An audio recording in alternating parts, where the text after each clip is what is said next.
Assalamualaikum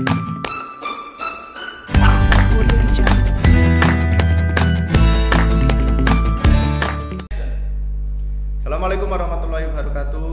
Kembali lagi di video pembelajaran bersama saya Dimas Maulana dalam mata pelajaran Bahasa Indonesia. Kali ini kita melanjutkan video pembelajaran sebelumnya, yaitu teks pidato, dan kali ini kita akan belajar mengenai kompetensi dasar informasi dalam menemukan informasi dalam pidato persuasif. Kita masuk ke slide PowerPoint.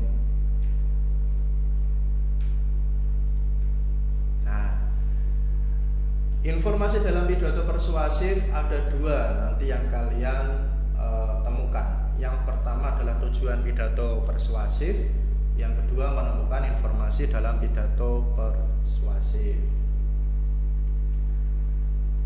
Lanjut, tujuan pidato. Nah, tujuan pidato ini memiliki 4 tujuan. Yang pertama adalah memberikan informasi kepada pendengar. Nah, memberikan informasi kepada pendengar. Jadi isinya berbagai macam informasi. Informasi-informasi dalam pidato persuasif digunakan untuk menguatkan argumen atau pendapat pembicara sebelum mengajak pendengar. Nah, harapannya informasi-informasi yang disampaikan pendengar lebih mudah memahami tujuan dan ajakan pembicara. Nah, yang kedua, meyakinkan pendengar. Pidato persuasif itu mempunyai tujuan yang kedua adalah meyakinkan pendengar atau audien. Pendengar itu nama lainnya audien. Pembicara menyampaikan berbagai macam argumen agar pendapat yakin dan mempercayai isi pidato yang disampaikannya. Agar dapat meyakinkan pendengar, isi pidato harus benar-benar menarik dan tepat. Menarik itu artinya dapat memancing perhatian pendengar dengan penyampaian yang menarik. Itu arti atau mungkin menarik. Ya, menarik itu seperti itu. Jadi kalau kamu ditunjuk untuk berpidato, maka kamu harus memancing perhatian pendengar dengan penyampaian yang menarik. Misalnya diawali dengan pantun. Nah, itu kan salah satu dari bentuk kemenarikan dari sebuah pidato. Benar atau tepat artinya dibuat dengan berbagai macam data yang sesuai dengan tema dan tujuan pidato yang disampaikan.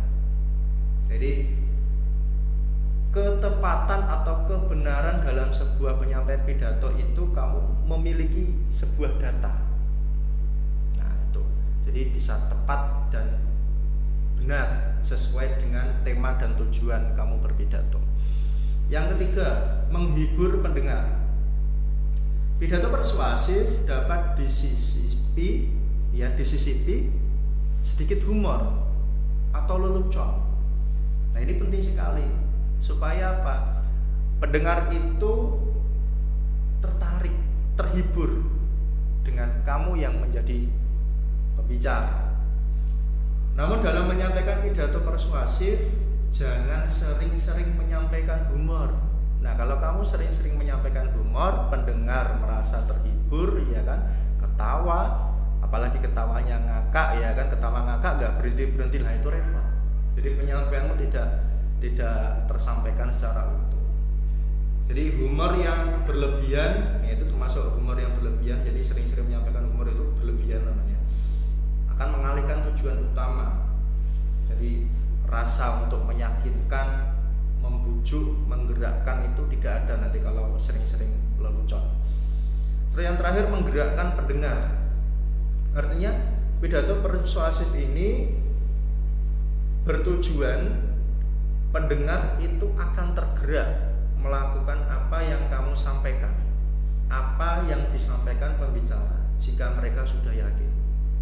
Jadi keyakinan pendengar didapat dari argumen-argumen kuat yang disampaikan pembicara.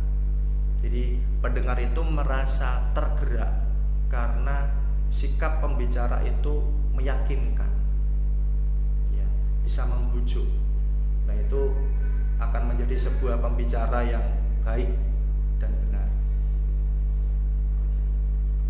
Lanjut, langkah-langkah menemukan informasi dalam pidato persuasif. Yang pertama, membaca dan mendengarkan pidato persuasif dengan saksama. Yang kedua, mencatat informasi penting dalam pidato persuasif yang dibaca atau didengarkan. Yang ketiga, menyimpulkan pesan dari informasi penting dalam pidato persuasif yang dibaca atau didengarkan. Jadi langkah-langkah untuk menemukan informasi, saya ulangi. Yang pertama, kalau nanti dalam sebuah video berarti kamu harus mendengarkan secara seksama. Yang kedua, catat informasi penting yang kamu dengar. Yang ketiga, simpulkan pesannya. Jadi yang disampaikan oleh pembicara, pesannya itu apa, kamu simpulkan. Misalnya kalau pesannya banyak sekali, kamu simpulkan, kamu ringkas. Jadi itu cara untuk menemukan informasi dalam menemukan informasi dalam pidato persuasif. Nah, simpulan isi pidato persuasif. Ada dua langkah-langkah menyimpulkan isi pidato persuasif. Yang kedua, aspek yang diperhatikan dalam menyimpulkan isi pidato persuasif. Langkah-langkah menyimpulkan isi pidato persuasif. Yang pertama, memusatkan perhatian. Yang kedua, menyiapkan alat tulis. Ini caranya ya, cara menyimpulkan isi pidato persuasif. Meliputi buku, pensil, dan ballpoint. Yang ketiga, mendengarkan atau membaca pidato persuasif. Kalau bentuknya video berarti kamu dengarkan, kalau bentuknya teks berarti kamu baca.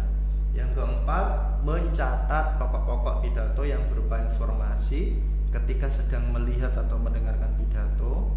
Yang kelima, menyimpulkan isi pidato persuasif yang didengar atau dibaca. Yang terakhir, menuliskan simpulan pidato persuasif dalam beberapa kalimat. Itu langkah-langkah menyimpulkan isi pidato persuasif. Aspek yang diperhatikan dalam menyimpulkan isi pidato persuasif. Nah, ini ada 3 aspek. Yang pertama, simpulan harus memuat pokok isi pidato, intinya, intisarinya apa dalam isi pidato. Yang kedua, simpulan tidak menyimpang dari isi pidato. Ya, jadi harus berkaitan dengan tema yang disampaikan. Yang ketiga, simpulan bukanlah komentar, melainkan ringkasan isi pidato. Jadi simpulan itu kamu tidak mengomentari dari pembicara yang pidato yang sudah disampaikan, tapi kamu meringkas, menyimpulkan isi pidato. Nah, yang selanjutnya nanti ada tugasmu adalah menemukan informasi dalam pidato persuasif. Langkah-langkah mengerjakan. Yang pertama, simak video penyampaian video berikut dengan seksama.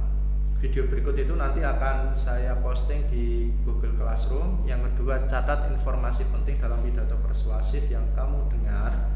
Yang ketiga, simpulkan pesan dari informasi penting dalam pidato persuasif yang kamu dengar. Tugasnya seperti itu.